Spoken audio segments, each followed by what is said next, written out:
అండి పవన్ కళ్యాణ్ చిన్న కొడుకు ఏదైతే సింగపూర్లో ఫైర్ యాక్సిడెంట్ జరిగిందో దాని నుంచి కోలుకున్నారండి. ఆయన ఫస్ట్ ఐసీయూలో పెట్టారు. ఆ తర్వాత నుంచి నార్మల్ వార్డుకి షిఫ్ట్ చేశారు. ఆ తర్వాత ఇంటికి కూడా వచ్చారు. చిరంజీవి గారు అఫీషియల్గా అయితే మా కొడుకు ఇంటికి చేరుకున్నాడని అయితే ఒక ట్విట్టర్లో అయితే పెట్టడం చూసాం, ఎక్స్ వేదికగా అయితే. ప్రస్తుతానికి అయితే అంత సురక్షితంగా మంచిగా జరిగిపోయింది.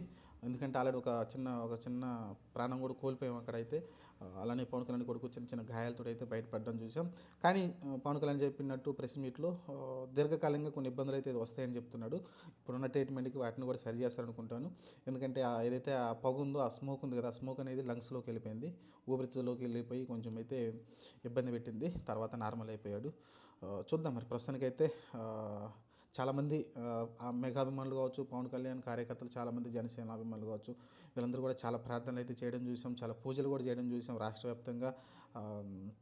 వాళ్ళందరికైతే చిరంజీవి గారు కృతజ్ఞతలు చెప్పారు. ఎవరు అయితే మా కోసం ప్రార్థనలు పూజలు చేశారు వాళ్ళందరికీ మా కృతజ్ఞతలు అయితే చెప్పడం చూసాం.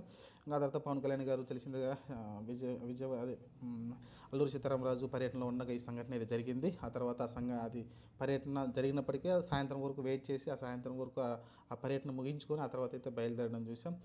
దానిపైన కూడా చాలామంది మాట్లాడుతూ ఉన్నారు. సరే, ఏదేమైనప్పటికీ ప్రస్తుతానికి మార్క్ శంకర్ ఏదైతే పవన్ కళ్యాణ్ చిన్న కుమారుడు సేఫ్గా అయితే ఇంటికి చేరుకున్నాడు. చాలా సంతోషకరమైన విషయం. చూద్దాం మరి. ఇంకా ఎందుకంటే చూసాం కదా, మన టైం బాగాలేకపోతే ఎలాగని జరిగింది. అది సెలబ్రిటీస్ అని కాదు, చిన్న పేద తేడా లేదు కదా, దీన్ని బట్టి అర్థమవుతుంది కదా. అందుకని సేఫ్గా ఉండండి, అందరూ పిల్లలతోటి జాగ్రత్తగా ఉండండి. రోడ్ల మీద పంపించినప్పుడు కొంచెం జాగ్రత్తగా ఉంటే సరిపోద్దండి. ఎందుకంటే ఇప్పుడు స్పీడ్గా బైక్లు వచ్చాయి కొత్తగా. పిల్లలు కూడా ఆకతాయిగా ఉన్నారు. కొంతమంది ఇంటర్మీడియట్ చదివేవాళ్ళు, డిగ్రీ చదివేవాళ్ళు బైక్ని స్పీడ్గా నడపాలని చూస్తున్నారు. కాబట్టి మనం ఏ టైం ఏం జరుగుతుందో మనం చెప్పలేము. అందుకే మన సేఫ్టీలో మనం ఉంటే బాగుంటుంది. అక్కడ కూడా వాళ్ళు వెళ్ళింది చిన్న టూర్ లాంటిది, ఇంటి దగ్గర నుంచి దగ్గరే అంటే ఒక 1/2 కిలోమీటర్ కూడా లేదంట.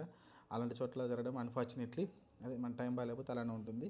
చూద్దాం. ప్రస్తుతానికైతే మార్క్ శంకర్ ఆరోగ్యంగా ఇంటికి తిరిగి వచ్చాడు.